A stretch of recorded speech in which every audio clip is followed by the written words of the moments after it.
Всем доброй ночи.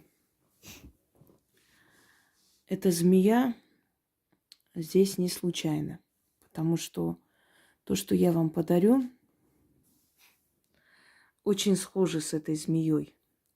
Обвивает человека со всех сторон, окутывает в туман и заставляет делать то, что другой человек хочет.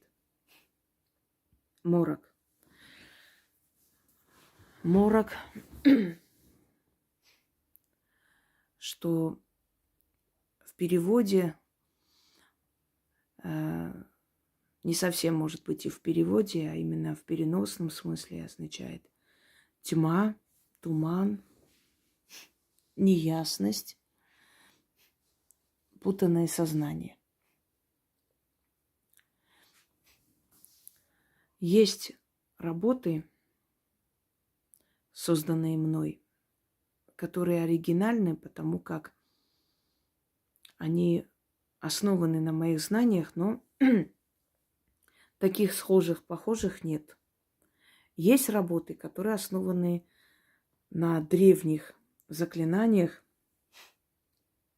То есть моя версия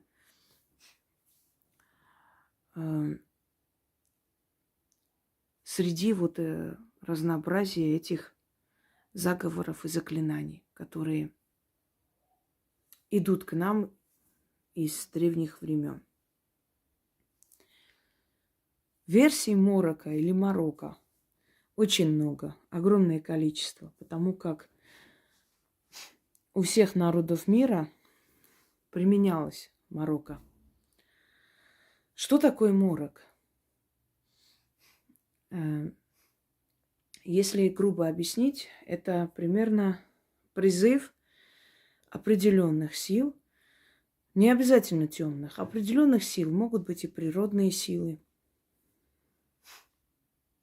которые приходят и начинают внушать человеку то, что тебе нужно. Ну, например, навязать свою волю, внушить, что то, что я хочу, в данный момент очень необходимо, нужно. И человек с полной убежденностью, что ты права, делает то, что ты просишь. Есть любовный морок, когда внушают человеку, что он любит, что он скучает, что вот эта женщина очень необходима. Она очень схожа с приворотом. Различные, очень много различных версий морока. Во время войны часто знающие люди использовали морок. Когда уходили на фронт, матери, бабушки, а иногда они сами в семье росли и знали эти все манипуляции. Так вот, учили солдат, учили своих сыновей, мужей, как нужно сделать так, чтобы пройти незамеченным, как нужно сделать так, чтобы пуля не брала. И очень многие, зная заговоры, связанные с мороком, могли запутать врагов. Они могли пройти незамеченным, их могли не увидеть. Друзья мои, у колдунов, у ведьм бывали такие моменты в жизни и с древних времен, и по сей день, когда человек буквально становился невидимым. То есть невозможно было вычислить. Его не видели в упор, проходили мимо и не видели в упор. В моей жизни был такой случай, когда ночью возвращалась домой по глупости, по молодости. Мы тогда беспечны, не думаем ни о чем.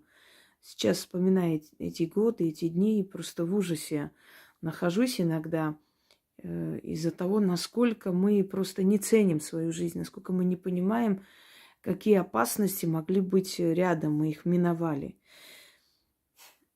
Шла домой. Была у подруги, вот вышли и уже как бы засиделись некоторое время. Потом вышли они мне, ну, оставайся или давай проводим. Да ну, через парк я вот здесь, собственно говоря. Через парк мы жили. Я шла, и за мной, значит, рядом трасса, парк, вот так вот идет лесопарковая зона и дорога автомобильная. И проезжает дорога, то есть машина, а уже час ночи практически, без 5, может быть, без 15. Проезжает, и там внутри полно пьяных мужчин. Пьяных, потому что по их разговору, по их поведению было видно, что они либо обкуренные, либо выпили. Ну, в общем, не в нормальном состоянии.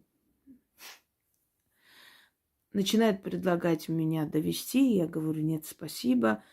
И, естественно, есть такой тип подонков, когда ты им отказываешь, даже если вежливо, они это воспринимают как личное оскорбление.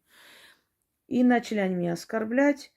Проехали туда, но мое чутье мне подсказало, что они сейчас проедут обратно обязательно. Потому что на этом не успокоится. И, естественно, это может плохо закончиться для меня. Поскольку лесопарковая зона, ну, понятно, что, скажем так, обширное, большое, но побежать в лес – это безумие, бежать в лес, потому как куда я пойду? Может, там еще хуже опасность. А мне идти до дома там пару минут. Мне приходилось там поблизости оставаться, чтобы быстрее добежать до дома. Естественно, они завернули обратно и едут. И я подбежала за деревья, куда я успела, я просто спряталась, стою. Деревья такие средние, скажем так, небольшие, не маленькие, но средние деревья. Там можно найти человека, можно заметить, незамеченным не уйдешь. Они вышли, начали светить чем-то. И я начала читать морок, который мне пришел в голову. Они прошли мимо меня несколько раз, и меня не увидели. И уехали. Естественно, мат-перемат и все такое, но уехали. Проходили мимо меня, они меня не заметили. Прям светили в эти деревья. Я думала, сейчас они меня увидят. Нет. Был случай из жизни моей прабабушки, когда женщины пришли к ней и сказали, что каждый раз, когда они идут там в лес за ягодами, за чем-то еще, ну, что-то непонятное случается, то вещи у них пропадают, то есть, ну, ведра, еще что-нибудь. Вроде они все, там, 5-6 человек, они вместе, никого там нету, никого не видят.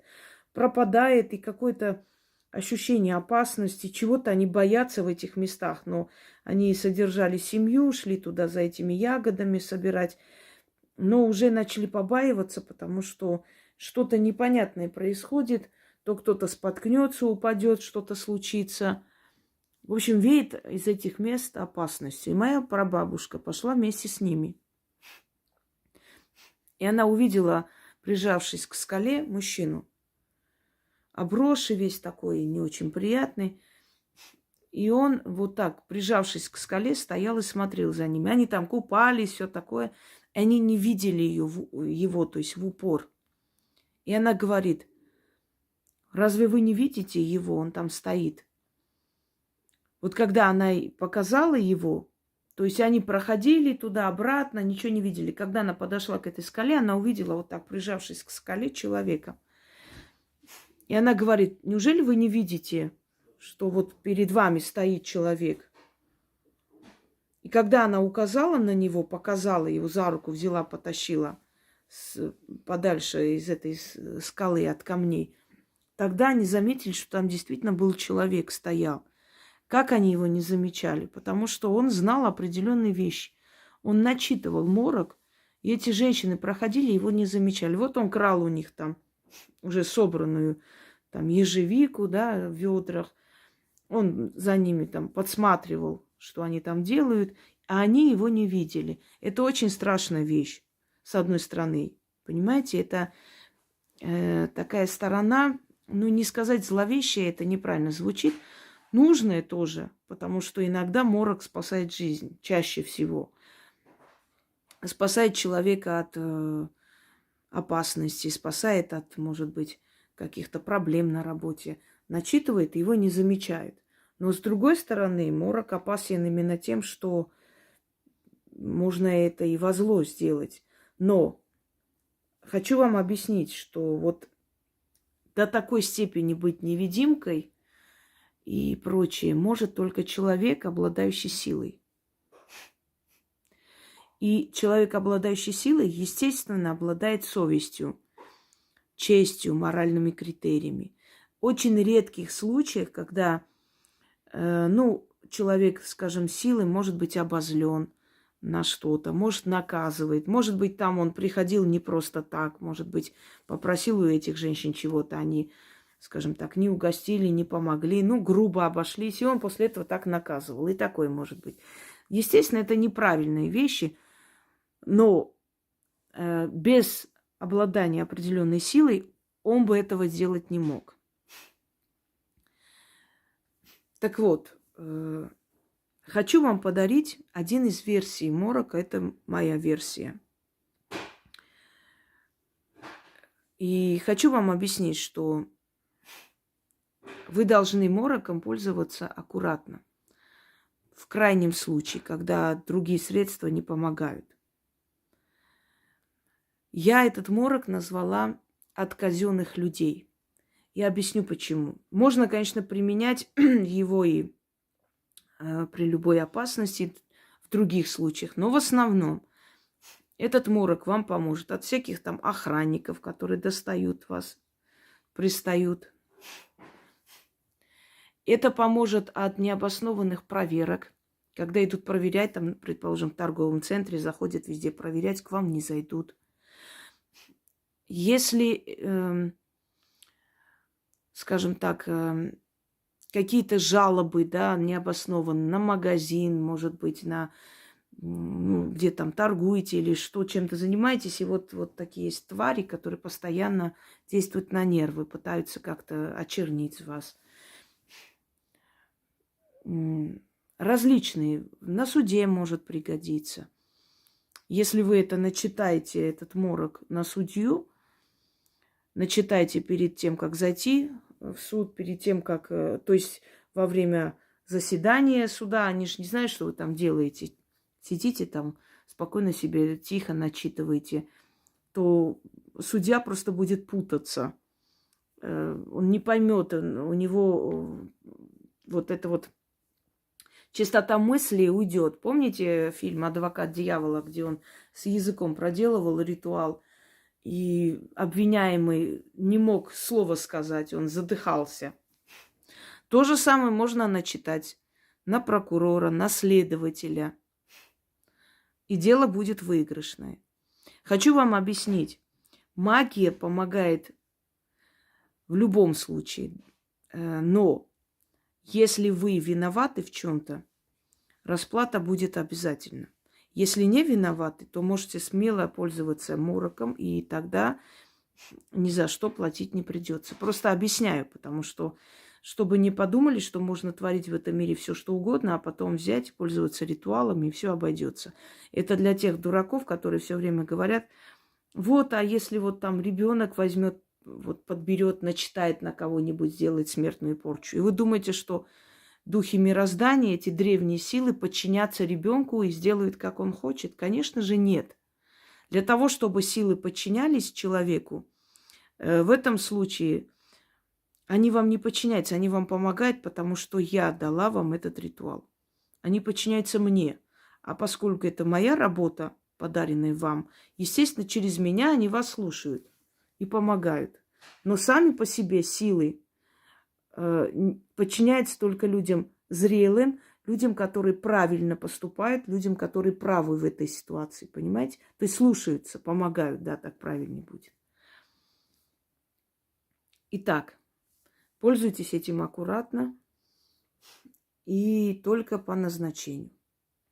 во время опасности, если вас ни за что обвиняют в чем-то, если вас вызвали куда-то, а вы не виноваты, там, на допрос еще куда-либо, если суд, и вы не виноваты, но вас пытаются осудить, далее, от проверок и прочее. В основном на это нацелено. Но может помочь и от директора несправедливого там какого-то там обвинения на работе и прочее. Это влияние на человека. Итак, моя версия морока. Почему моя версия? Потому что, еще раз объясняю, есть ритуалы уникальные, неповторимые. Есть ритуалы, основанные на древних знаниях. То есть они все основаны на древних знаниях, но есть много версий морока. То есть морок – это такое понятие, которое было много тысячелетий и есть. Почему многие работы, ведь у меня, я не одна, кто ритуалы издает, да, и заговоры, и книги по магии. Почему многие книги по магии просто пустоцветы, собственно говоря, они вроде есть, но они не работают. Во-первых, потому что авторских именно книг я практически не встречала. В основном это собранное народное творчество. И на этом спасибо. Это тоже замечательно и прекрасно собрать. Это тоже работа огромная. Во-вторых, многие из них, да и основное количество из них далеки от магии. Они понятия не имеют, что такое магия. Они очень литературно, красиво объясняют, очень необычно там это все обрисовывают. Но к магии они отношения не имеют, поэтому не знают, что такое ключи. И поэтому многие работы лишены ключей. И вот они не работают. Они красиво созданы, красиво звучат, переделаны красиво, может, где-то, да, из народного творчества взято. Но они не рабочие. Именно по этой причине. А я, понимая магию, зная, скажем так, внедряю в свои работы те самые ключи, которые заставляют заговор работать. Итак, читать нужно 3 раза и спокойно, собственно говоря, делать свои дела. Идти куда нужно, пройдете, там, на суде это все начитать, перед судом начитать и сидя в судебном заседании начитать. Вы оморочите их, окутайте этим туманом. Ясность их ума, ясность мысли пропадет. А когда человек выигрывает процесс, когда он ясно, четко объясняет свою позицию. Если он не может объяснить, предоставить какие-то доказательства и прочее, он проигрывает. И процесс, и споры, и все что угодно. Вот в чем основное направление всего этого. Итак, начнем. Призываю я Мороку. Иди, приди, меня послушай, и мне послужи, и мне помоги.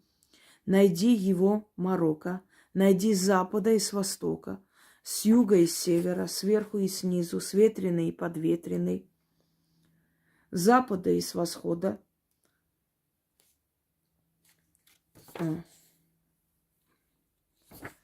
Извиняюсь, с захода и восхода. Неправильно прочитала. Видимо, устала, сказывается. Заката и восхода. С любого бока. Голову заморочь, отведи глаза. Проказу морочную призываю и прямо к цели направляю. Съешь его мысли чистоту, а взамен ему дай пустоту, чтобы он, как младенец, стал, речам внимал и ни черта не понимал. И мне всецело подчинился. Заклинаю. Еще раз. Призываю я Мороку. Иди, приди, меня послушай и мне послужи. И мне помоги. Найди его, Морока, найди с запада и с востока, с юга и с севера, сверху и снизу, с ветреной и подветренной, с заката и с восхода, с любого бока. Голову заморочь, отведи глаза, Проказу морочную призываю и прямо к цели направляю. Съешь его мысли чистоту, а взамен ему дай пустоту, чтобы он, как младенец, стал, речам внимал и ни черта не понимал. И мне всецело подчинился, заклинаю. Один момент, если вы подходите, и вам нужно пройти куда-то незамеченным, чтобы, не доставали. Предположим, на работу пришли, опоздали, а там стоит, там регистрирует, кто когда пришел. Начитывайте, глядя на этого человека, или перед тем, как зайти, подойти, читайте и называйте имя этого человека. Или хотя бы говорите охранник. Он, да, охранник. Он, судья, прокурор и так далее. Участковые, не знаю, проверяющие, чтобы это было нацелено и направлено. Теперь вы понимаете, почему никогда ни к одной ведьме ничего невозможно применить, никак невозможно навредить ни одному казенному властимущему человеку. Потому что она знает определенные вещи, которые достаточно начитать, и с ней никто ничего не сделает. Призываю я Маруку. Иди, приди, меня послушай, и мне послужи, и мне помоги. Найди его, например, директором, да, имя. Марука, найди с запада и с востока, с юга и с севера, сверху и снизу, с ветреной и подветренной, с заката и с восхода, с любого бока. Голову заморочь, отведи глаза, проказу морочную призываю и прямо к цели направляю. Съешь его мысли чистоту, а взамен ему дай пустоту, чтобы он, как младенец, стал, речам внимал и ни черта не понимал, и мне всецело подчинился. Заклинаю. Используйте только для добрых целей, и все будет хорошо. Всем удачи!